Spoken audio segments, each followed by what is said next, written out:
तो परमेश्वर कबीर साहब जी ने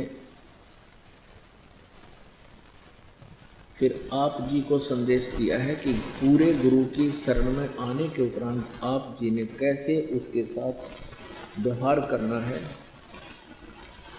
और पूरे गुरु की क्या महिमा है, कितनी वैल्यू होती है पुण्यात्माओं परमात्मा के पाने में। ये जो हमारी रीति रिवाज हैं ये भी बाधक हैं। परमेश्वर ने कहा है कि मन कर धीर बांध ले रे बौरे और छोड़ दे न पछलों की रीत। अब जैसे कल या आज जैसे भी राखी का त्योहार था, रक्षाबंधन का त्योहार था, इस रक्षाबंधन की क्या आवश्यकता है, क्यों इसको हम मना रहे हैं? ये काल के चलाए हुए अपने इस टाइम पास करने की खातिर, टाइम वेस्ट करने के लिए और हमें पीड़ित रखने के लिए एक ये रीति बना रखी है।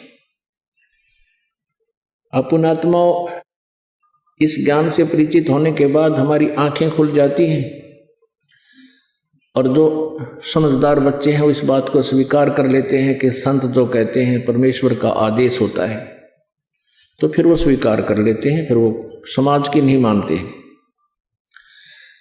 एक बहन ने बताया कि जी उपदेश लेने से पहले मैं राखी बांधने के लिए अपने भाई के वहाँ घर गई। वही रक्षाबंधन का दिन भाई की इंतजार कर रही थी। दुर्घटना के अंदर भाई की मृत्यु होगी, उसका शव आया, टक्कर मार मार कर रो रही थी। अब रक्षाबंधन का उद्देश्य क्या है कि भाई राखी इसलिए बांधते हैं कि वो हमारी रक्षा करेगा। और भाई की रक्षा कौन करेगा? हमारा रक्षक कहते हैं, जो रक्षक है उसको हम भूल चुके हैं। हम सब का रक्षक कबीर साहब है, कबीर परमेश्वर पूर्ण ब्रह्म परम अक्षर ब्रह्म। हम सब ने भाई और बहनों ने मिलकर परमेश्वर कबीर जी का रक्षाबंधन बांधना चाहिए, राखी, ताकि भाई और बहन दोनों का रक्षक हो जाए। कबीर साहब को रक्षाबंधन कैसे बंधेगा? हम उसकी शरण में आ जाएंगे और जो जाकी शरणा बसे ताको ताकी लाज, जल सो ही मछली चढ़ जा बह जाते गजराज। हमने अपने परमात्मा को राखी बांधनी चाहिए।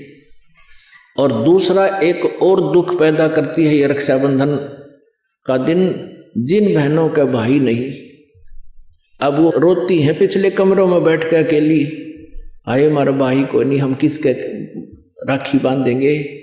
कोई चाचा के, कोई ताऊ के, कोई मामा के भाइयों की मुंह की तरफ ताकेंगे हैं। और फिर वो न सोचेंगे या पैसे लेने की मारी यहाँ आ जाती है, चाहे ना कहें पर अंदर में जरूर अवश्य होगा, ऐसा होगा।